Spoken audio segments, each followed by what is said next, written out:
Lift every voice and sing till earth and heaven ring. Ring with the harmony of liberty. Let our rejoicing rise high as the listening sky. Let it resound, that is the rolling sea. Sing a song full of the faith that the darkness has taught us. Sing a song full of the hope that the presence has brought us. Facing the rising sun on a new day begun. Let us march on till victory is won. Stony the road we trod, bitter the chastening rod, felt in the days when hope unborn died. Yet with the steady beat have not our weary feet come to the place for which our Father sighed. We have come over a way that with tears has been watered. We have come treading our path through the blood of the slaughtered. Out from the gloomy past, here we are stand at last, where the white gleam of a bright star is cast. God of our wearies, God of our silent tears, Thou who hast brought us thus far on the way, Thou who hast by Thy might led us into the light, keep us forever in the path, we pray. Lest our feet stray from the places, oh God, where we need to be.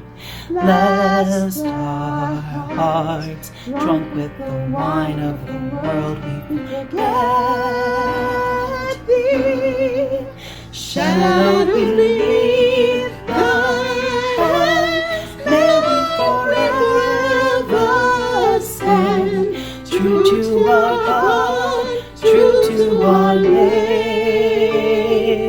land.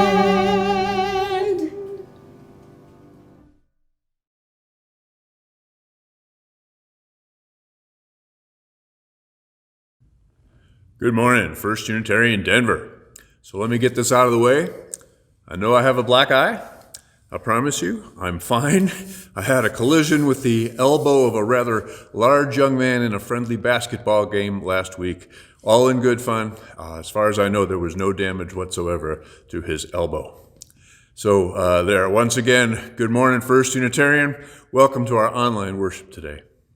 Whoever you are, wherever you are, whomever you love, whatever your background or your current needs, we are glad you're here.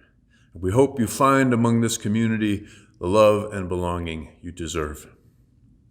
Our call to worship today is from Diane Ackerman, writing in A Natural History of the Senses. She wrote this: "The great affair, the love affair with life, is to live as variously as possible, to groom one's curiosity like a high-spirited thoroughbred, climb aboard and gallop over the thick, sun-struck hills every day.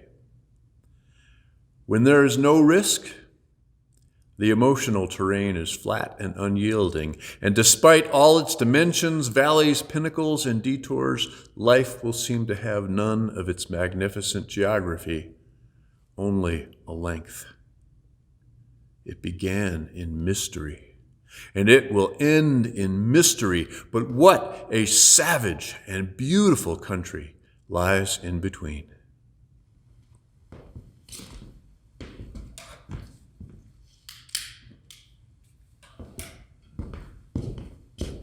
Once again, welcome to worship this morning. We warmly welcome our visitors this morning. We are happy you are here and would like to get to know you better. Visit tiny.cc/FUSD-visitor and fill out a visitor card. We hope to see you again soon. Whoever you are welcome here. This song is for you. We are many, we are one. The light of the world is within you. Sacred and worthy is your soul. A place has been made for you.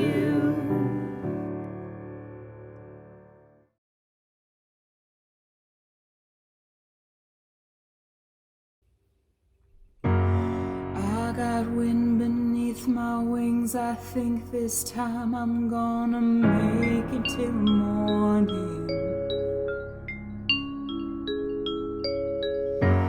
I got strength within my heart. I'm gonna sing for all the heroes who've fallen. Yeah, I'm gonna take the long way home. Yeah, I'm gonna take the world by storm.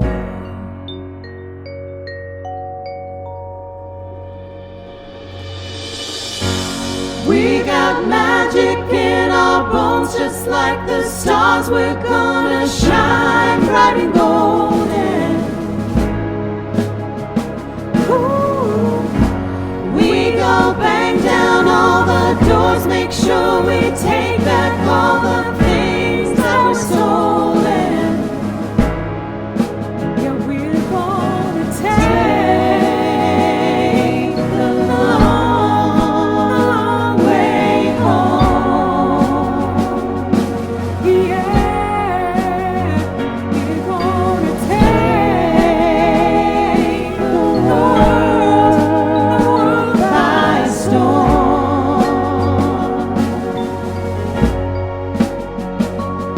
See with the heart of a sparrow.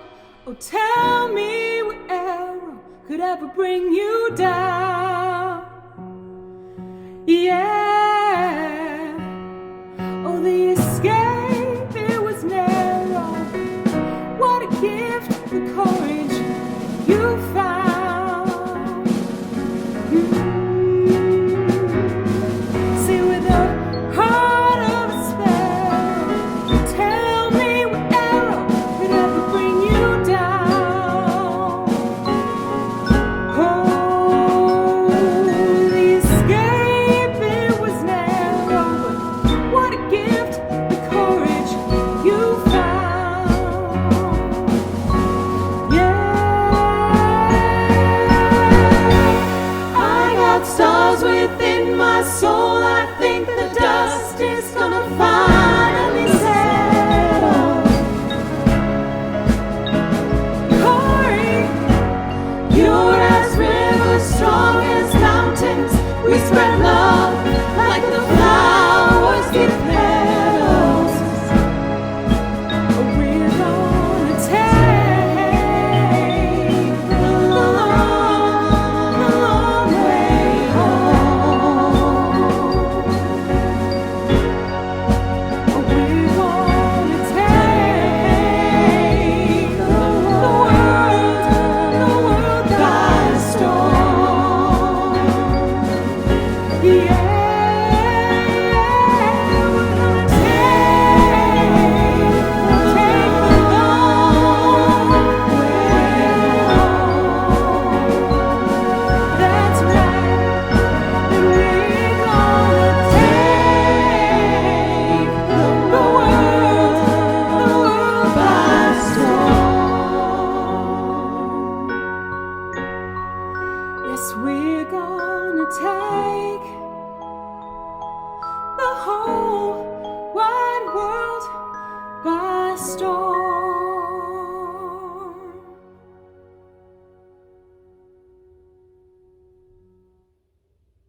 Happy birthday to the Reverend Dr. Martin Luther King Jr.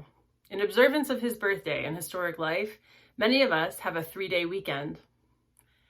He lived and worked during a time of unrest and difficulty, led a movement for civil rights, and is remembered for sharing a message of nonviolence and love in our country, which was pretty countercultural at the time. In our current times, we are also living in a time of unrest and difficulty. In our house, we've had a lot of big emotions about our world right now. It's felt sort of like riding an emotional roller coaster. For Yule this year, our family received a board game to play together, and it's called Emotional Roller Coaster. We've played it together a few times already. It's very similar to Chutes and Ladders, except that most of the spaces have emotion words, and in order to climb up the ladders, the player has to pull a coping card. Let me see. Like this, and practice the coping exercise to manage big emotions. And the slides backwards are moments of chaos. But if you have a coping card, then you don't have to ride down the slide. Our family has learned some new ways to respond to our big emotions by playing this game together. And Bryce is going to share his favorite one that he learned from the game. It's called 5-finger breathing. All right, show me your breathing.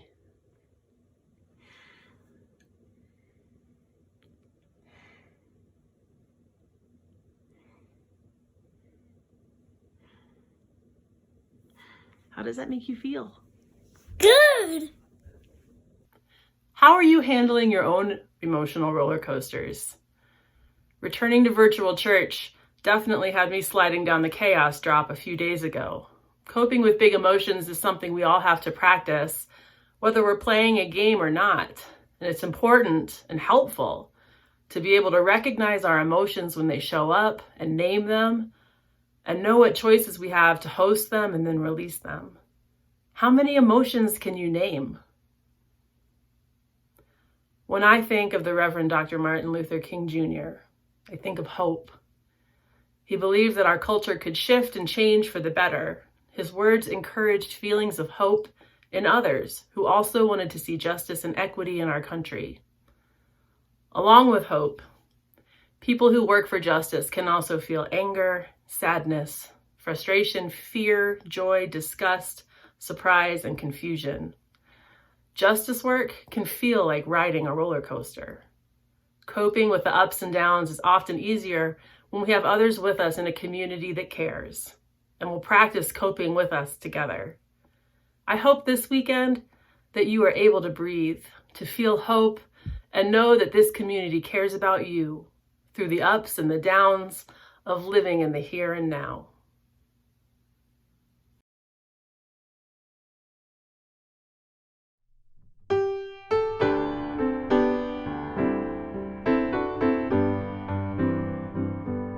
Love will guide us, peace has tried us, hope inside us will lead the way on the road from greed to giving. Love will guide us through the hard night. If you cannot sing like angels, if you cannot speak before thousands, you can give from deep within you.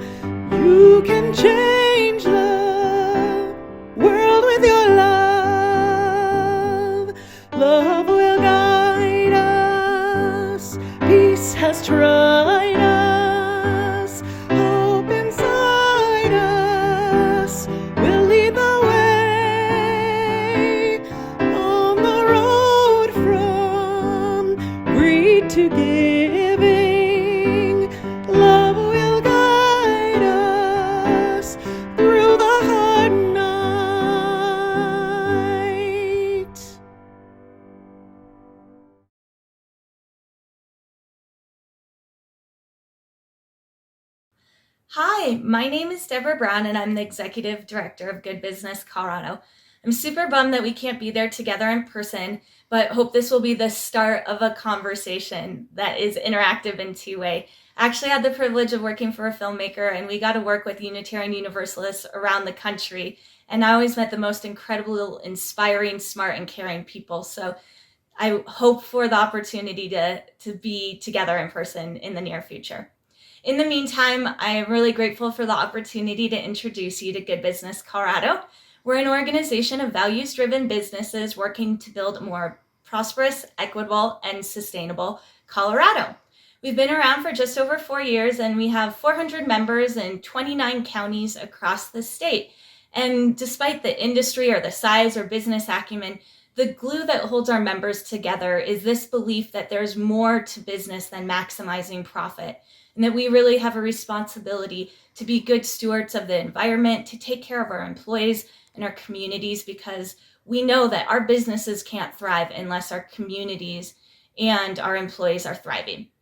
So we have 2 areas of work. We have our what we call Helping Good Businesses Be Better programming, and that's really geared at the individual business practices that business owners can take control of by themselves and make better. And we meet people where they're at and help them develop a business practice or program to address one component of their business.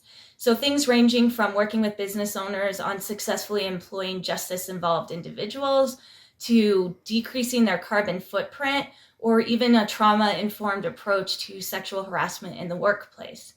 But we know that individual business behavior change is not enough to get us where we need to go to make the changes we need to make. So we do policy work at the state and federal level. We've worked on a broad range of policies, over 90 to date in our 4 years working in the legislature at the state and federal level to build a more prosperous, equitable, and sustainable Colorado. Everything from supporting renters' rights to passing paid family and medical leave and anti-discrimination bills that make it easier for women to earn equal pay. I really hope for the opportunity to meet you in person, and in the meantime would love to connect. Please feel free to reach me anytime at 720-917-4900 or Deborah@goodbusinessco.org.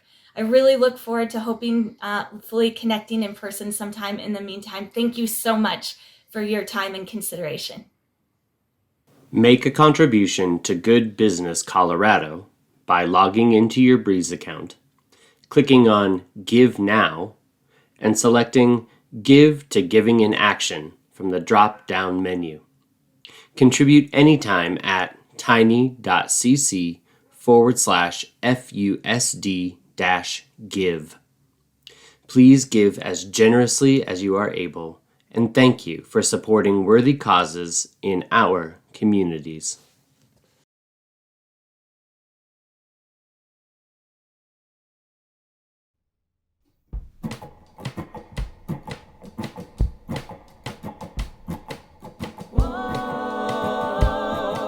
Who's gonna do it if I don't?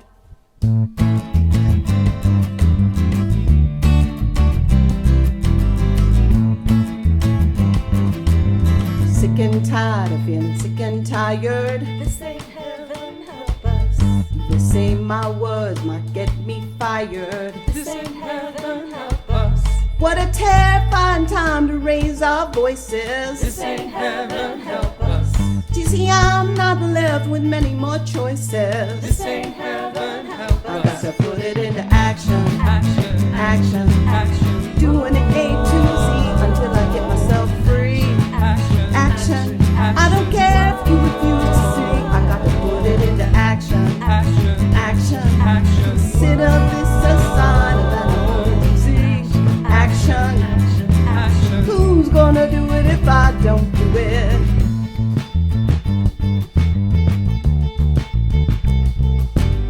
So my brains are filled with fear. This ain't heaven, help us. So I feel the heat as night comes near. This ain't heaven, help us. OACTION. This ain't heaven, help us. Please don't stop if you're really my friend. This ain't heaven, help us. I got to put it into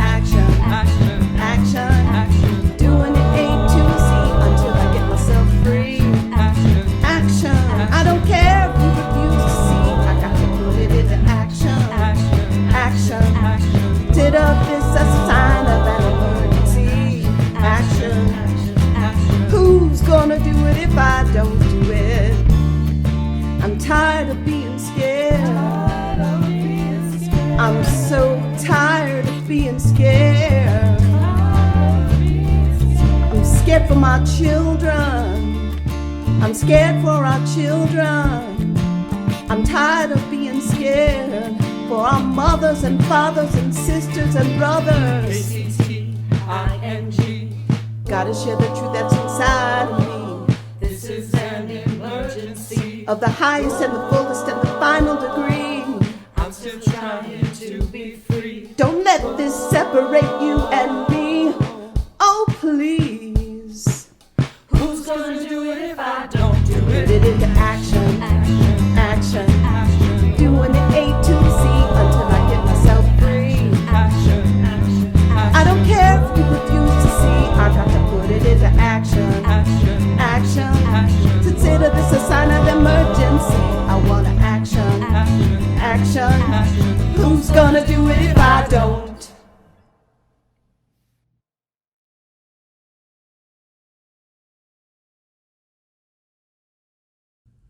Good morning again, First Unitarian. I want to hold up a few joys and concerns of our larger community. We celebrate with David Keller and Julie Myers. David and Julie learned a few weeks ago that they're going to be grandparents, and they are ecstatic. On the other side of the circle of life, we send prayers of support and comfort to Beth Barta and her son. Beth's father, Larry Barta, passed away from lung cancer on January 9th. I want to give a shout out to all the folks, and that's a whole lot of folks, who are finding the daily news just about too much to take again.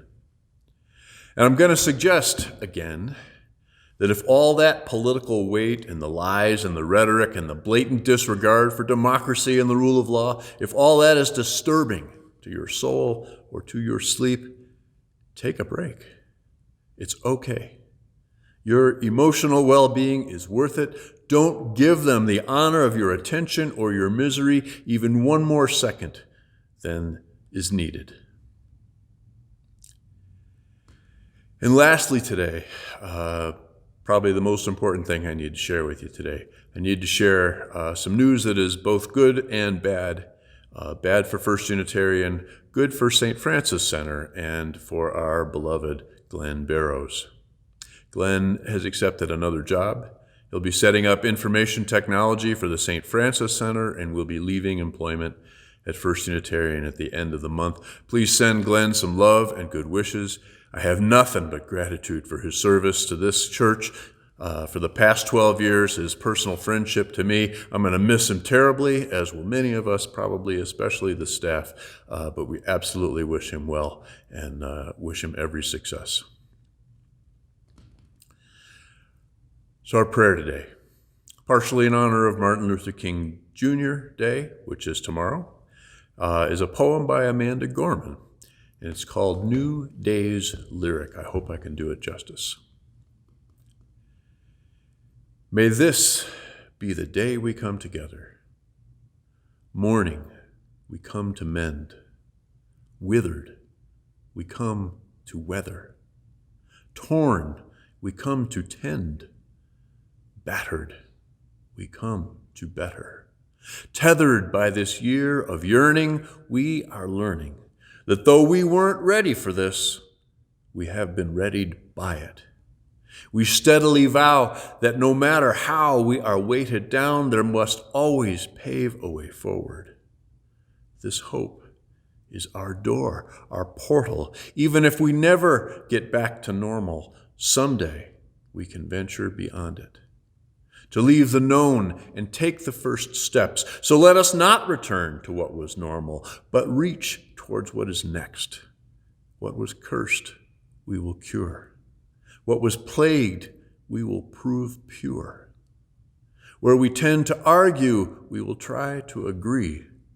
Those fortunes we forswore, now the future we foresee. Where we weren't aware, we're now awake. those moments we missed, and now these moments we make, the moments we meet, and our hearts, once altogether beaten, now altogether beat. Come, look up with kindness yet, for even solace can be sourced from sorrow.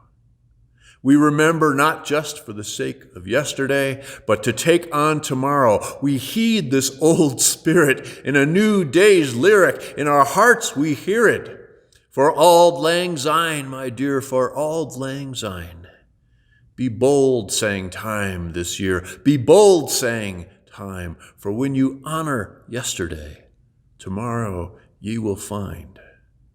Know what we fought need not be forgot nor for none. It defines us, blinds us as one, binds us as one. Come over, join this day just begun.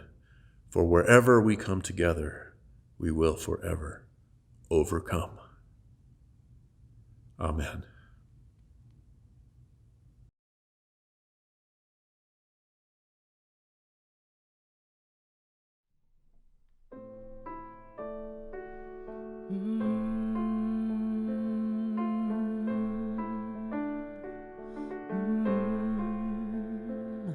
If we can learn what it means to really love ourselves, then we can learn to love our neighbors as we love ourselves. And we can live in harmony, see ourselves as a family. This is my prayer for humanity.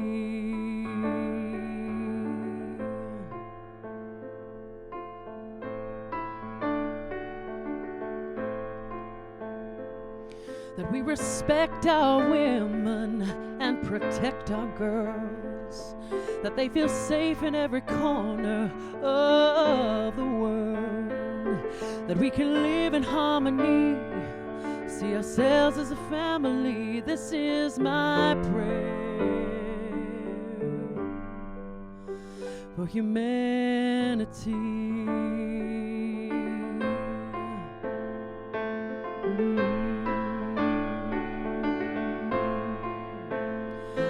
Every man will be a father to someone by loving every boy as if he were his only son.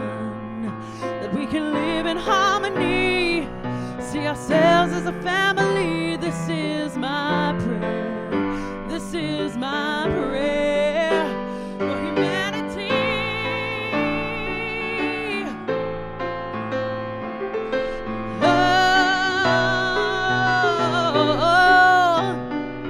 That we know that nobody really wins the war, and every leader knows what power is really for. That we can live in harmony, see ourselves as a family. This is our prayer. This is our prayer. This is our prayer. This is our prayer for humanity.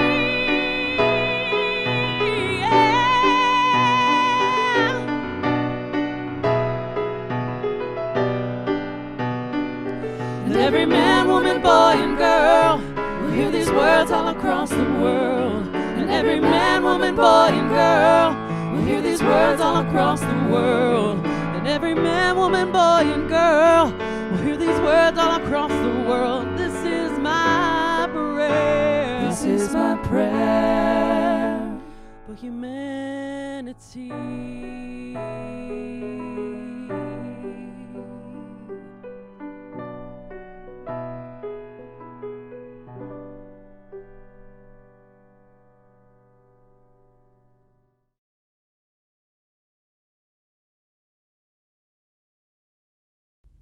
For nearly 4 decades, she has written and published with clarity, novel insight, and extraordinary precision about art, media, race, gender, and class. I doubt I would have survived this long without her work. She reordered the universe by boldly gifting us with the language and theories to understand who we were in an often hostile and alienating society. She made demands on the world. She believed criticism came from a place of love, a desire for things worthy of losing ourselves to. All those comments were made by people of color, responding to the passing of Bell Hooks last month, December, that is. And if that name, Bell Hooks, is not familiar to you, Bell Hooks was a black feminist professor, author of nearly 40 books, incredibly prolific, a cultural critic, and profoundly influential to at least 2 generations of feminist writers and scholars of every ethnicity. Last December, our Racial Justice Project asked if I would do a sermon about her work and thought for this weekend of Martin Luther King Day, and that would be today, and I'm happy to do so. So even if you're not familiar with Bell Hooks directly, you have been exposed to her thinking through the work of others or through the larger culture she has influenced. The sheer breadth of the topics she wrote about makes her career hard to summarize, but I'm going to focus on just 2 things: her critique of patriarchy and her thoughts about love, which, as far as I can tell, are the central themes that run through her work, and scholars of Bell Hooks are perfectly free to set me straight if I got that wrong. Bell Hooks would say that patriarchy requires a big picture perspective, hard to see because it's so pervasive. Like trying to see the air we breathe, patriarchy, she would say, is a social system where men have dominant roles in politics, the economy, moral authority, and social privilege, and these assumptions are built into our language, our systems, and our thinking. There's literally no place to look where patriarchy isn't, because patriarchy is, she would say, the essential ethic of Western civilization.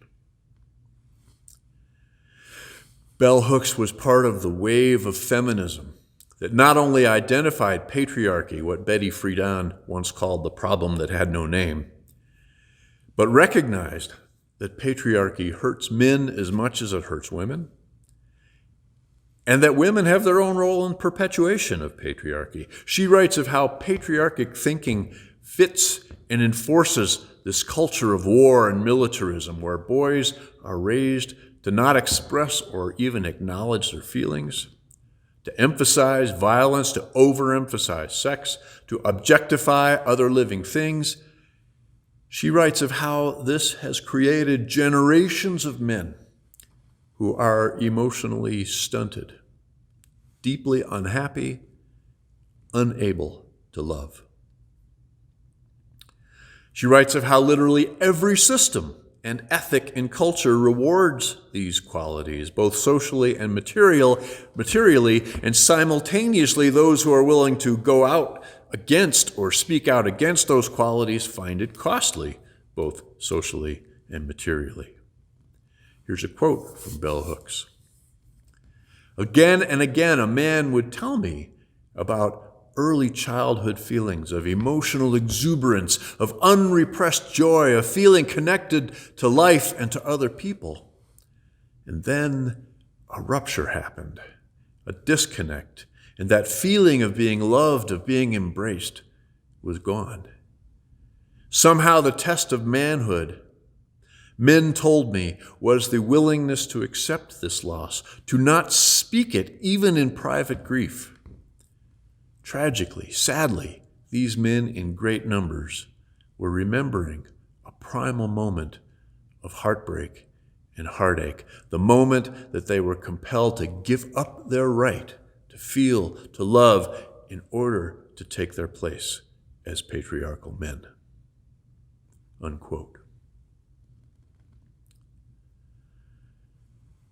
I personally remember becoming aware of this ethic, even as far back as kindergarten, where I wanted to be friends and play with some of the girls, but it was actively discouraged from doing that by the other boys, but also by the girls who didn't quite know what to make of such a thing. At least that's the way I remember it. And I learned those lessons far too well. I only wish I'd been strong enough, clear enough, or had any encouragement whatsoever at that time to push back. And it works both ways, right? It works on women too. Bell Hooks tells the story of being a girl who would always win when she played marbles against her brother, and her father considered it inappropriate for her to be better and more aggressive than her brother, and so she was forbidden from playing at all, and when she rebelled by playing anyway, she was beaten and sent to her room.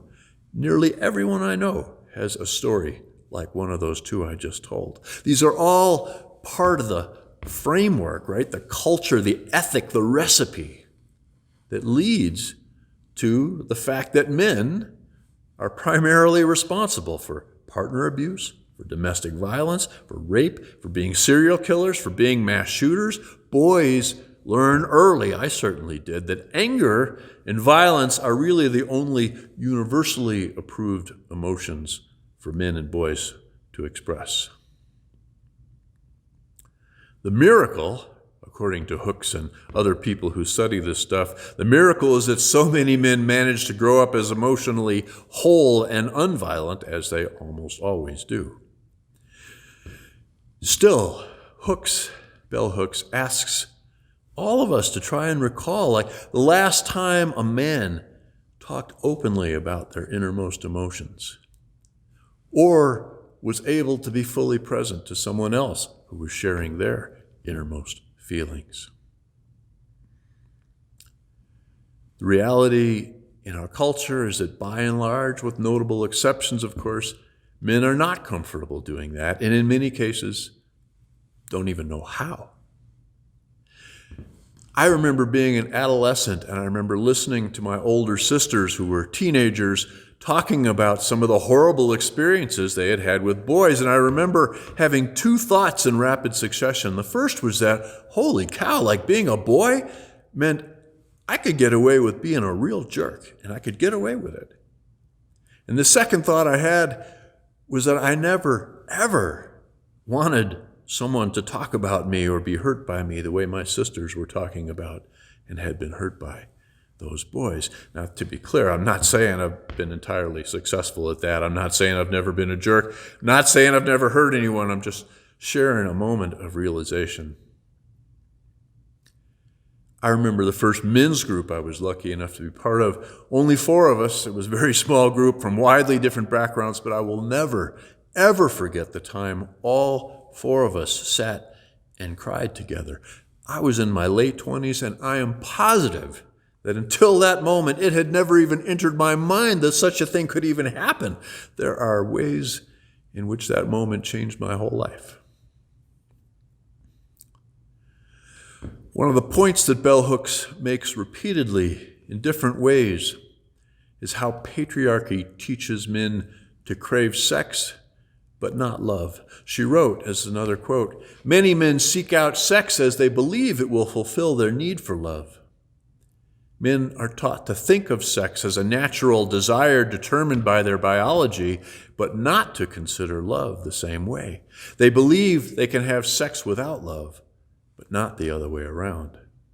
The problem here is that men expect to feel emotionally satisfied from sex, a feeling that would normally come from love and simple intimacy. Since sex only brings temporary relief to these yearnings, no amount of sex can actually fill the void." Unquote. And she's clear. It's one of the things I appreciate about her. She's clear that it's not that men don't need love, right? It's this culture of patriarchy that teaches in a million different ways, from parental modeling to social pressure to the endless images on television, movies, advertisements, mythology, and books that paint an almost seamless message of what manhood looks like. And it does not look like love or vulnerability. Which brings me to Bell Hooks' thoughts and work on love. And another of the things I've found both interesting and useful from Bell Hooks is that she makes a clear distinction between love, real love, and mere affection and care. Real love, she says, and I quote, "is the will to nurture our own and another's spiritual growth." The will to nurture our own and another's spiritual growth.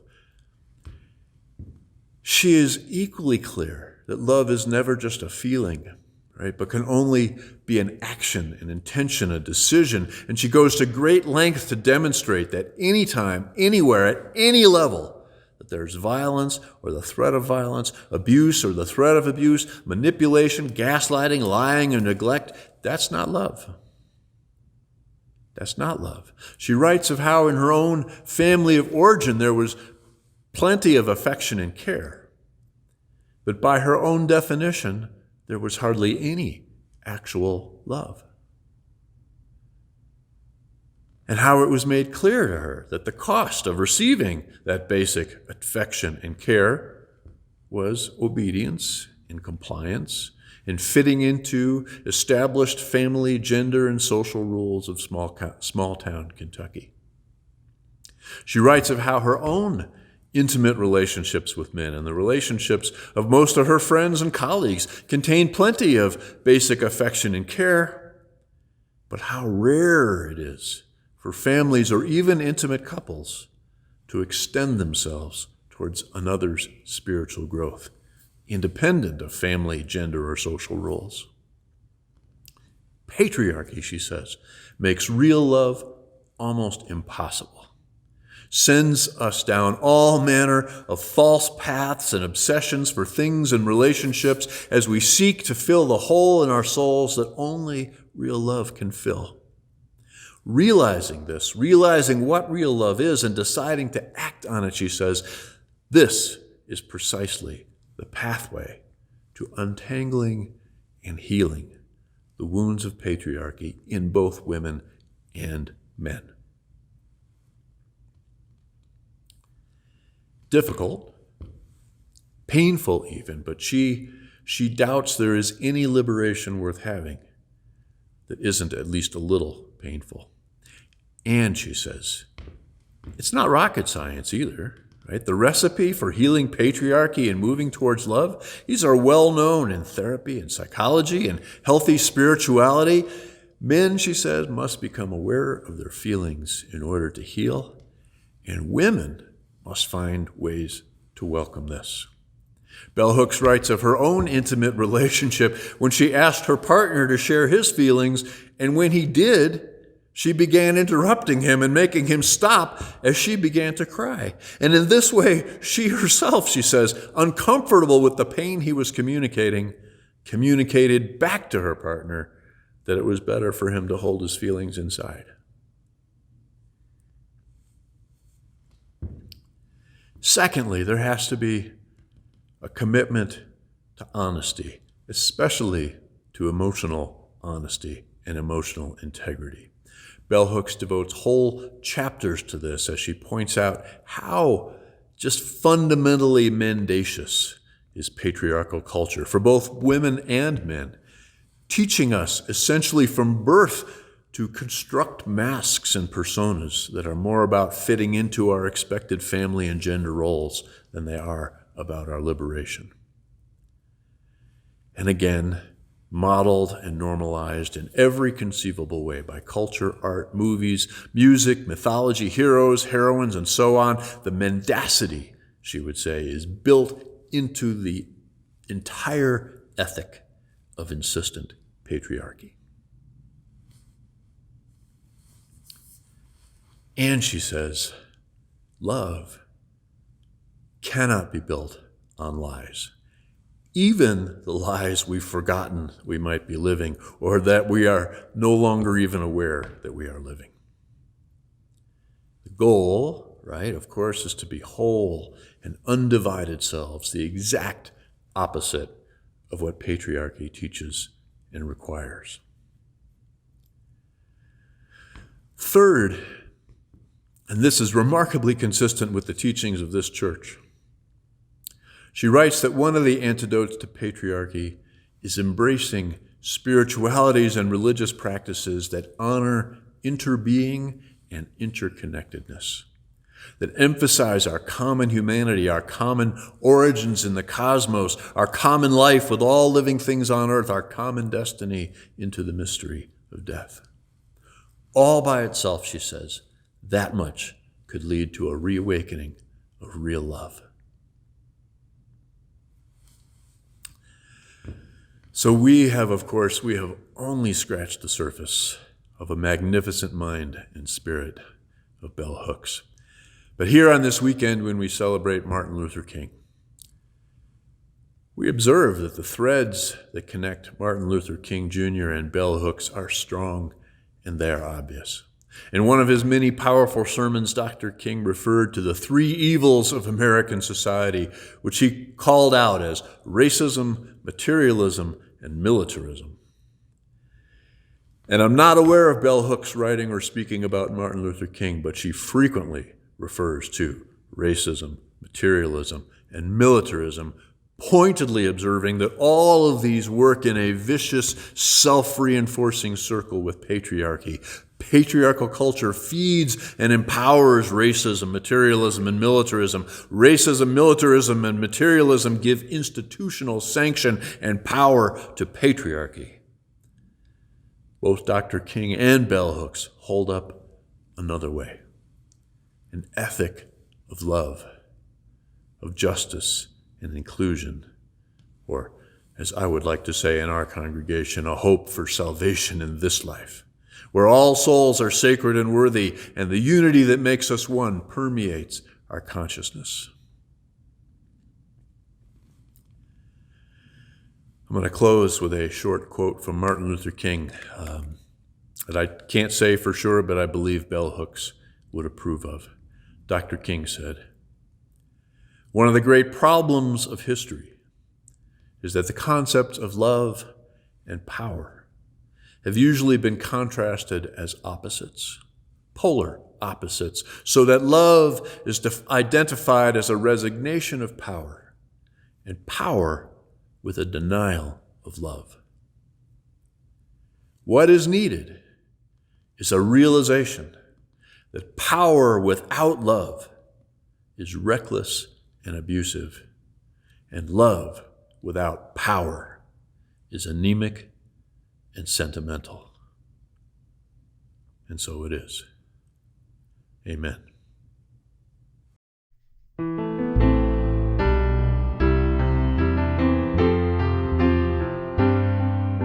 Behind our differences and beneath our diversity, there is a unity that makes us one and binds us forever together throughout all time, through life and death, and the space between the stars, throughout all time, life and death, and the space between the stars.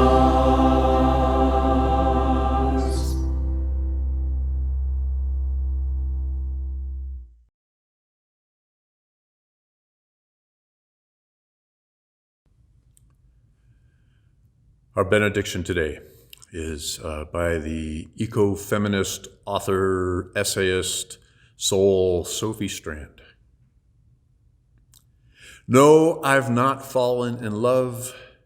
I've branched and split in love. I've been planted, anastomost in love, greened and yellowed and reddened. I've clouded and misted and descended. I've rooted, gone liquid, gone rot in love.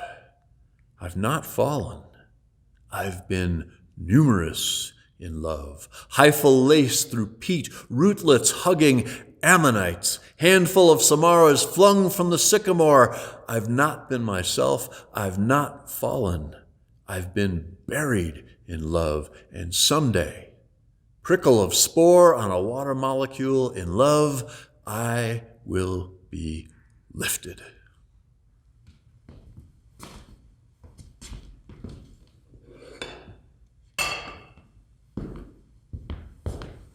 Thank you for spending your Sunday morning with us. Thank you and bless you. Amen. Go in peace.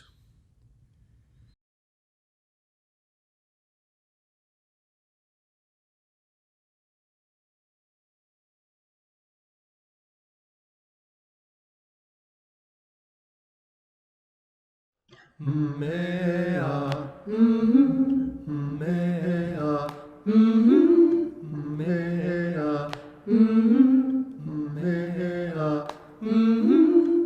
been walking with my face turned to the sun.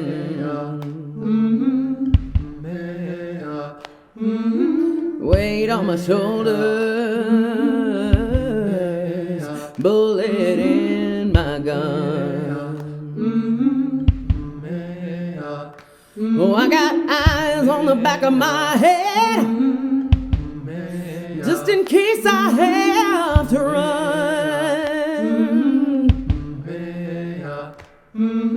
I do what I can when I can, while I can for my people.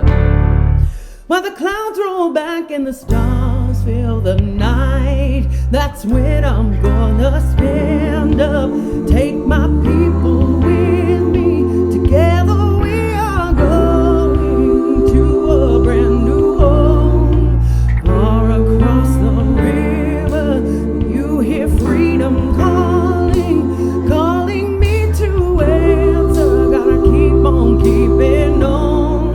I can feel it in my bones.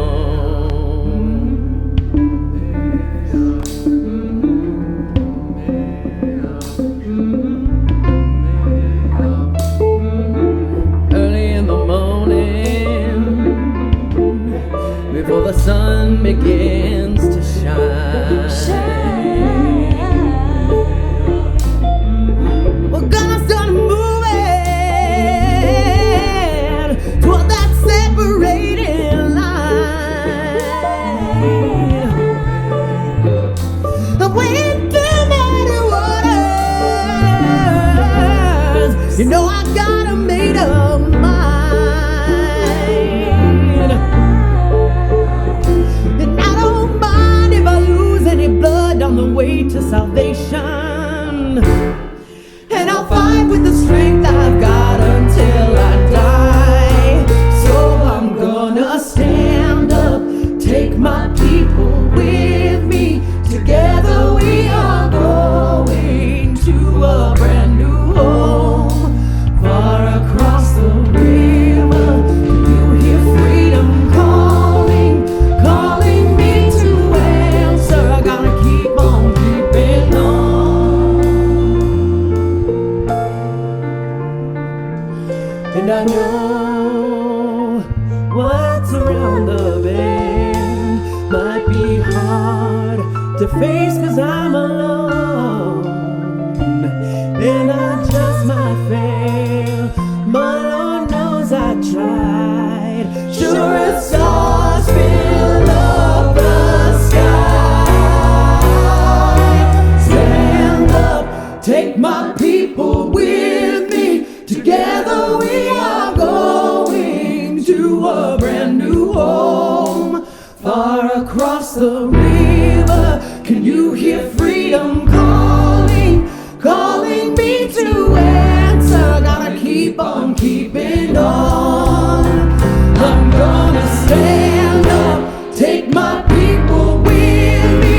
Together we are going to a brand new home.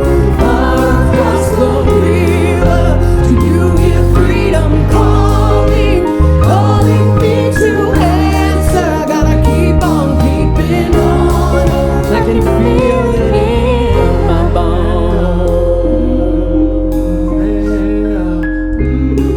I go to prepare a place for you. I go to prepare a place for you. I go to prepare a place for you. I go to prepare a place for you.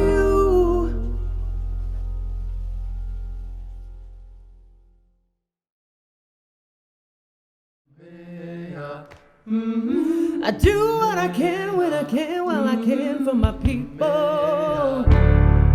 While the clouds roll back and the stars fill the night, that's when I'm gonna stand up, take my people with me. Together we are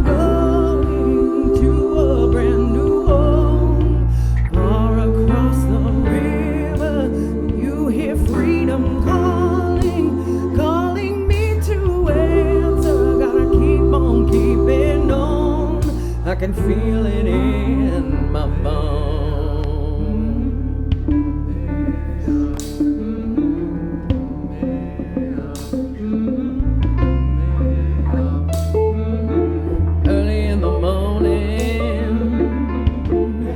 Before the sun begins to shine. Well, God's gonna move it toward that separating line. And when through many waters,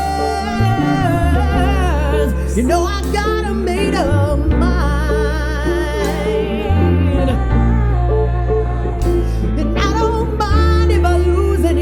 On the way to salvation, and I'll fight with the strength I've got until I die. So I'm gonna stand up, take my people with me. Together we are going to a brand new home, far across the river. You hear freedom calling me to answer. I gotta keep on keeping on.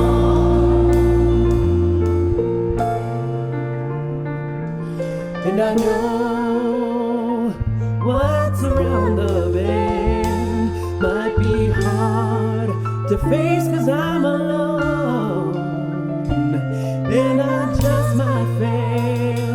My Lord knows I tried. Sure as stars fill up the sky.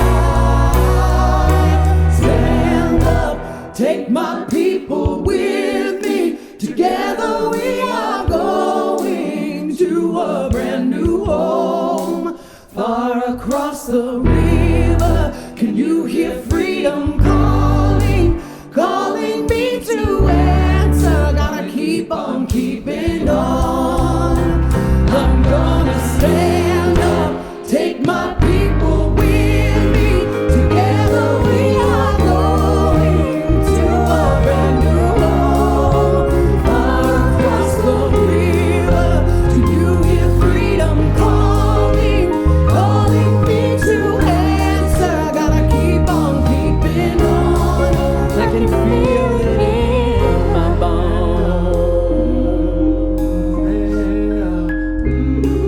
I go to prepare a place for you. I go to prepare a place for you. I go to prepare